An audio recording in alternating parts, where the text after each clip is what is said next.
Back with us, another big week. Lee Sterling, ParamountSports.com, as we get ready to cover 3 NFL games, a couple of college games. His game of the week is a college game, and then later on we'll get to the Baker's Dozen. But Lee, this has been a hard week out there in Miami. I mean, between the college and the pro team, I can't even imagine what the locals are like right now. It's local radio here. They just turn on the radio and people are ready to fire Manny Diaz. I think they're going to give Brian Flores a little more rope, but I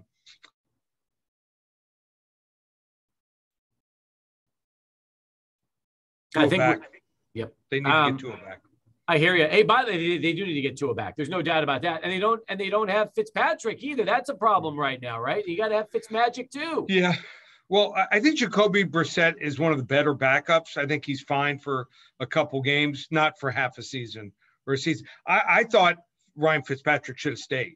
Been a nice relief pitcher, but could have been a mentor to Tua. He had other aspirations, I guess. It seems like every time he becomes a starter, a team drafts a player and he's moved out. Before that it was Josh. He was at Buffalo with Josh Allen, but I felt he should have stayed and become a mentor, been the backup 2-3 years, and then stay and become maybe a quarterback's coach, offensive coordinator.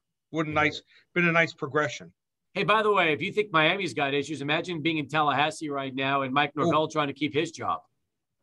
Yeah, they got some real problems. Lack of talent, lack of depth, lack of execution, lack of everything. So that's usually going to do it to you, right? I mean, really, right? Those are all the lacks. You hit and how do you lack recruit? There is. The problem is when you start losing, it gets tougher to recruit. All you can sell is playing time. Yeah. And like at Miami's not going to be good. So they're caught in a catch-22. Someone like De'Ara King is injured this week, not going to play this week, but they should be playing the freshmen. There's a bunch of, fourth-year juniors, fifth-year seniors that are playing that, okay, maybe the guys that are true freshmen, they says aren't as good or aren't ready to play. But if the other guys aren't producing, you got to send a message to recruits out there that, hey, if you're decent, we're going to give you a shot right away. So I think that's where Miami can turn. But it's the catch-22. They're trying to win Manny Diaz to save his job. No doubt. No doubt. All right, let's get to our 5 selections this week. I'm excited about that because we lead off with the UTEP New Mexico game from the Sun Bowl on Saturday night. Both teams are 2-1 coming off of losses. The Miners got destroyed by Boise State. Texas A&M waxed New Mexico. So these two teams, a lot of similarities, records and everything else. They head into this one. UTEP 2-point favorites. Lee, how do you think it's going to go?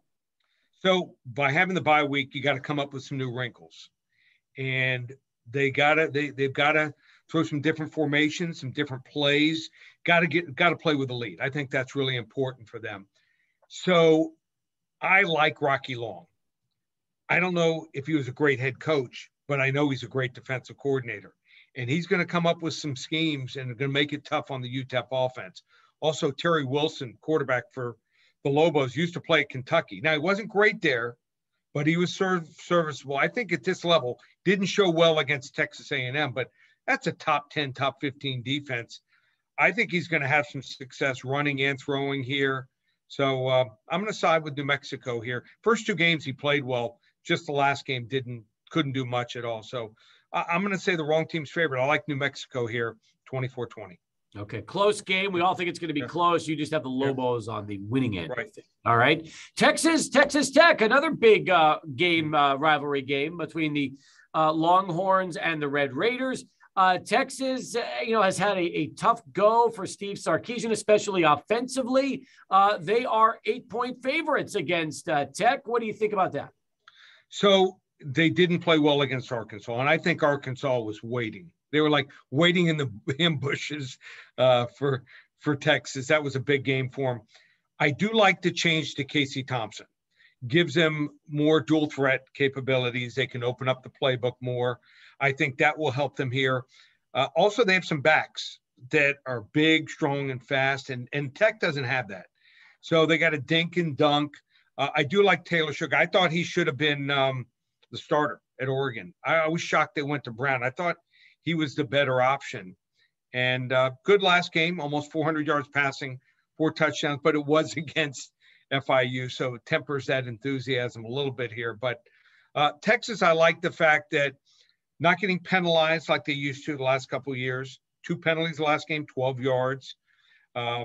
Also just they're averaging just 1 turnover per game, and they were turning the ball over early and often in years past. So I'm going to say Texas. I just think they have too much talent. I think their running game, I think they'll dominate the line of scrimmage. Give me the Longhorns 45-28. All right, but you mentioned the running game a lot for Texas. Do you don't think their passing game with Thompson is going to be nearly as productive as it was with Carr? Do you? Oh, I think it'll be similar. Okay. But his escapability helps them a little bit more. So, gotcha. I mean, I think they're both decent options. I don't think they're the reason they're winning or losing games. I think Arkansas just caught them. Arkansas, we're going to look back at the end of the year and say, wow, that was a great game Arkansas had. Lee Sterling with us, ParamountSports.com. Let's move to the NFL now. Vegas and Miami. Las Vegas, what a start it has been for the Raiders and their 4-point favorites against a Dolphins team that just looked awful last week. Yeah, overreaction. You know, NFL stands for not for long. A lot of teams didn't look good week 1, look good week 2. Dolphins, they're going to have to play with a backup, Jacoby Brissett, but I think they'll be fine with him. They have now 24 consecutive games where they've produced a takeaway. Number 1 in the NFL. They're going to win with defense now. All the receivers are back for the first time this year. Fuller missed the last game from Houston. He came over, had a personal situation. So, I think that they're going to be able to do some damage against the Raiders. Raiders still have some weaknesses. The offensive line isn't very good. Outside of Crosby, defensive line isn't anything special. And their DBs can be burned. I just think that they played about as well as they could play. They also were fortunate getting the Steelers as that game went on. The Steelers were losing a player, it seemed like every other series. So they caught maybe the Steelers a little overconfident after beating Buffalo. I like Miami. I think Miami wins this game here 26-24.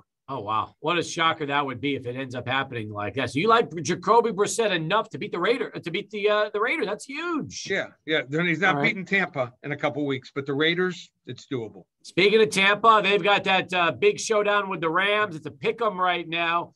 Both teams look terrific out of the gate. I mean, you see what the Rams are like with Matt Stafford. And, of course, Brady's just kind of, wanting to pick up where he left off a year ago. I think this is going to be the game of the week. How about yourself? I agree.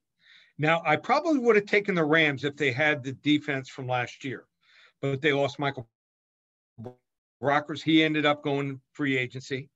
They also lost 2 guys on the back end. Now, they have the best cover corner maybe in the NFL, but they lost John Johnson and Troy Hill. And those are 3 big losses here. So I know AB may not play for Tampa Bay, tested positive for COVID. He's got to have 2 negative tests before Sunday. But even when he's not in, Scotty Miller's a nice guy to bring off the bench. So, you also got Michael Evans, Chris Godwin, and Gronk. I mean, it looks like he's 25 years old again, having fun. He's only averaging 2 touchdowns a game. So, I mean, Brady, there's no regression. I mean, I've never seen a player at this age play at this high a level. I mean, okay, George Blanda kicked some field goals, back in the day, but, he wasn't coming in and playing in the entire game as a quarterback. So also Tampa Bay, good run defense. They've only allowed, I think, 115 rushing yards in the 2 games that they played to Dallas and also the Falcons. So they might be the Rams without their starting running back for this game, Darrell Henderson. They've already lost Cam Edwards. Henderson's got a rib issue. They're down to their 3rd string running back. I think it spells trouble here. I think too many things have to go right for the Rams to win this game.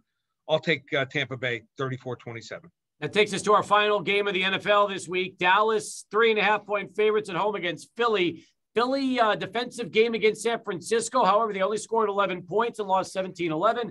Cowboys fought and clawed their way, and then the Zerline 56-yarder proves to be the difference as they squeak by the Chargers in a game that a lot of the fans thought they weren't going to come out with. This being said, you look at these 2 teams, and you tell me, Lee, is 3.5 points about right when you talk about Dallas and Philadelphia? Well, Dallas has not been a good home favorite, and that's why it's only 3.5. And Philadelphia can play. I think, both teams have some lapses as far as coaching and play calling. I mean, Dallas, the clock management at the end of that game was terrible. But Philadelphia, also the play calling in the red zone was horrific last week. So both teams need to clean that. I just think Dallas has more weapons. I think CeeDee Lamb is going to come on. Remember, he had COVID. He's starting to feel better now. Had a couple drops in week 1. He could be a guy that might catch 10 for $150 and a couple touchdowns here. I think the Philly DBs are still weak. I like Dallas here. I think they win this game something like 31-21. All right. That takes us to the game of the week, which will be a college game. Plus, if you go online right now to ParamountSports.com, you've got one of my favorite early specials of the year, the Baker's Dozen. It's almost as if you've never tried Paramount Sports and your service, Lee, this is a terrific intro into what you do. It is, because if you're not really ready to sign up for a month or the season, you can sample it. So we have 13 games combined from tonight all the way through Monday night, college and the NFL. And we've had some 12-1, 11-2, 10-3 finishes. I'm also going to throw in the UFC card. I love the UFC card, pay-per-view, 266 Saturday night, 2 championship fights. We'll give you 7 selections there. So 20 combined selections when you buy the Baker's Dozen, just $97. That way, I'm giving you a cheap price. I know if I win for you, you're going to want to ride with me through the Super Bowl. Just go to ParamountSports.com. It's like $4 a selection. I mean, that you know what? Most dozen, you buy a dozen bagels, it's 13. You don't get 20. So that's a nice little deal you got there. You used to be able to get bagels for 10 cents, right? You remember that? 10, 15 cents. Now they're $1.50, $2. That's what happens. I know. That's the market we're living in. All right. Great job as always, Lee. We'll look forward to having you back with us next week. Thanks so much, Steve. Take care.